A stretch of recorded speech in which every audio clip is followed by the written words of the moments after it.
In the 48 years since I was first ambushed by Jesus in a little chapel in the Allegheny Mountains of western Pennsylvania, and in literally the thousands of hours of prayer, meditation, silence, and solitude over those years, I am now utterly convinced that on Judgment Day, the Lord Jesus is going to ask each of us one question, and only one question. Did you believe that I loved you? That I desired you? That I waited for you day after day? That I longed to hear the sound of your voice? The real believers there will answer, yes, Jesus. I believe in your love, and I tried to shape my life as a response to it. But many of us who are so faithful in our ministry, in our practice, in our church going, are going to have to reply, well, frankly, no, sir. I mean, I never really believed it. I mean, I heard a lot of wonderful sermons and teachings about it. In fact, I gave quite a few myself.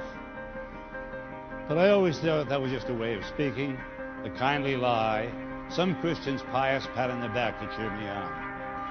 And there's the difference between the real believers and the nominal Christians that abound in our churches across the land. No one can measure like a believer the depth and the intensity of God's love, but at the same time, no one can measure like a believer the effectiveness of our gloom, pessimism, low self-esteem, self-hatred, and despair that block God's way to us. Do you see why it is so important to lay hold of this basic truth of our faith?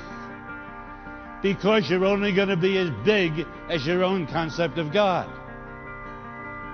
Remember the famous line of the French philosopher Blaise Pascal? God made man in his own image, and man returned the compliment.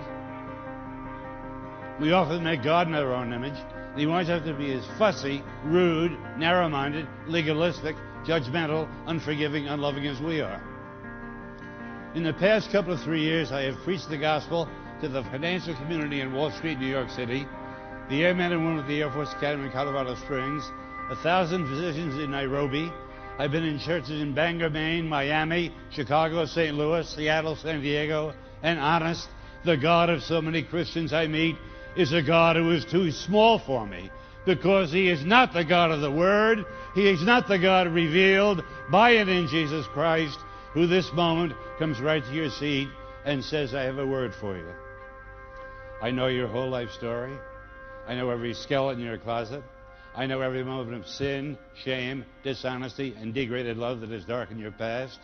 Right now, I know your shallow faith, your feeble prayer life, your inconsistent discipleship. And my word is this: I dare you to trust that I love you just as you are and not as you should be, because you're never going to be as you should be.